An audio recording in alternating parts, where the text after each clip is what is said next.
Every 4 years, something unusual happens. Billions of people stop. For 90 minutes.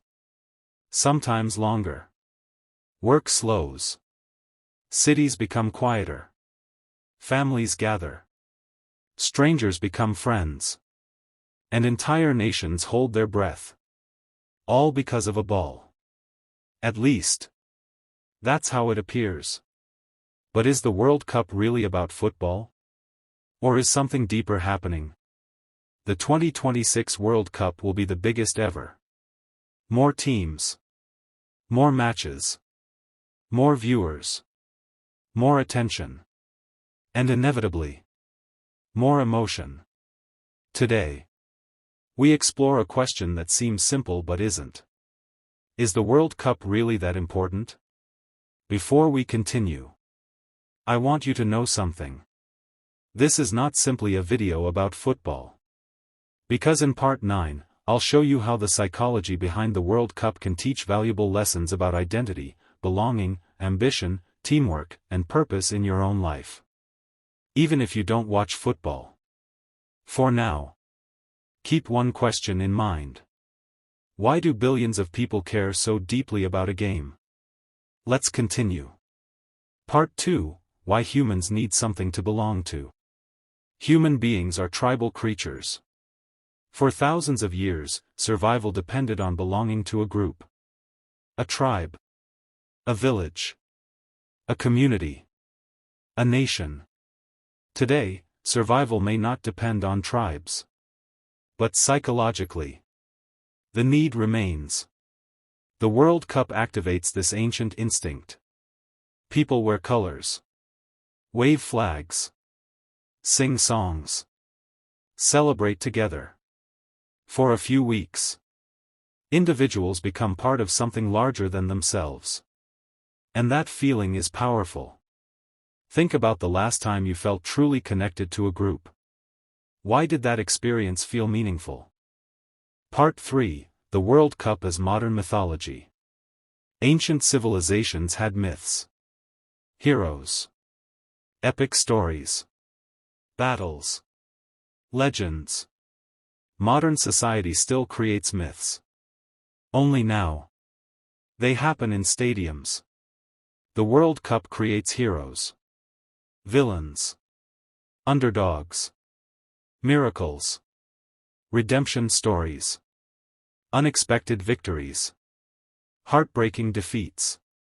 People don't just watch matches. They watch stories unfold. And stories give meaning to human experience. Part 4, Why losing hurts so much. Objectively, a football match changes very little. Life continues. Bills remain. Work remains. Yet defeat can feel devastating. Why?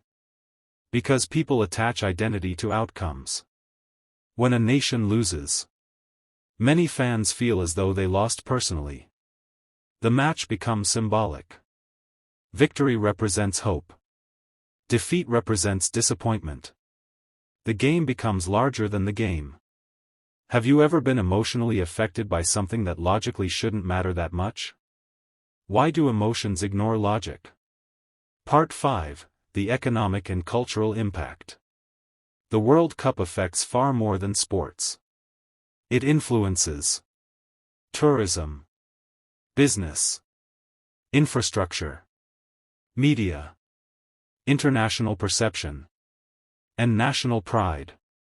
Countries invest billions. Cities transform. Entire industries benefit.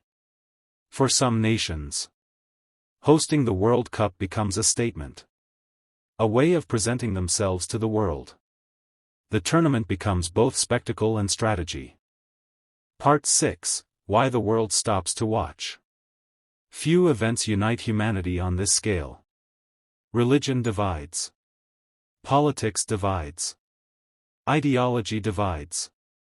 But football creates a common language. People from different cultures understand the same emotions. Hope. Tension. Joy. Disappointment. Anticipation. For a brief moment, billions experience the same story together. That kind of shared experience is increasingly rare. In a world where people seem more divided than ever, why do shared experiences feel so powerful? Part 7, The Philosophy of Competition. Competition reveals something fundamental about human nature. People want to test themselves, improve, win, achieve. The World Cup becomes a global stage for these desires. Yet the tournament teaches another lesson. Most participants will fail. Only one team wins. And still, everyone competes. Why? Because meaning is often found in the pursuit, not only in the outcome. This lesson extends far beyond football.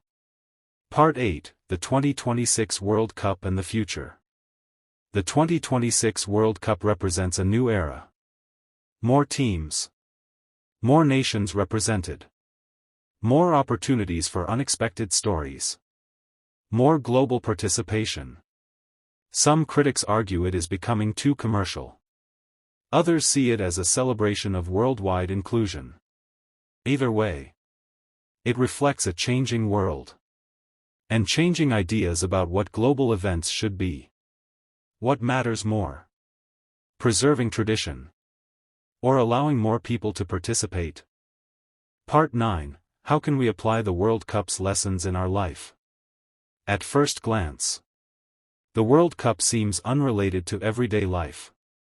But look deeper, and powerful lessons emerge.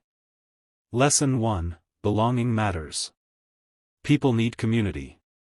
Isolation weakens motivation. Connection strengthens it.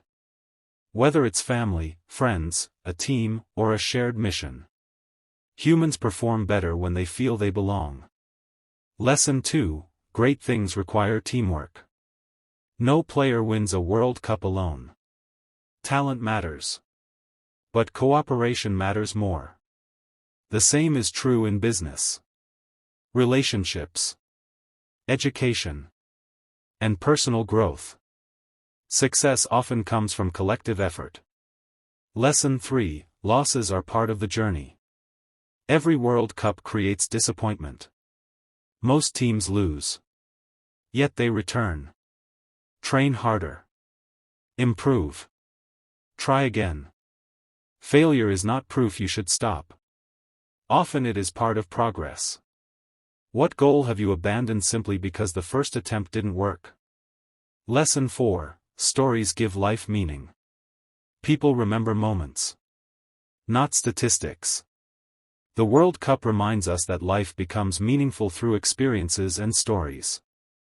Create stories worth remembering, not merely achievements worth listing. Lesson 5, Enjoy the moment. Many fans focus only on winning. But the greatest memories often come from shared celebrations, conversations, anticipation, and the journey itself. Life works similarly. If happiness depends only on outcomes, it remains permanently delayed. Lesson 6, Dream bigger. Every World Cup produces surprises. Underdogs succeed. Favorites fail. Impossible moments happen. The lesson is simple. Reality is often less predictable than fear suggests. Do not limit your future based only on current circumstances.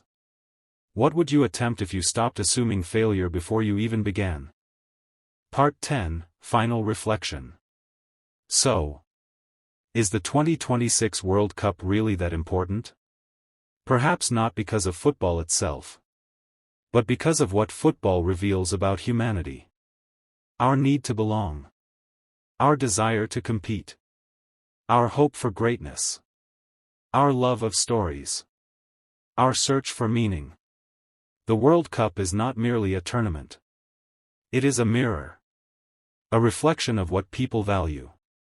What people dream about. And what people are capable of feeling together. Maybe the real question is not why billions care about the World Cup. Maybe the question is, What does the World Cup reveal about being human? And perhaps that is why the world keeps watching.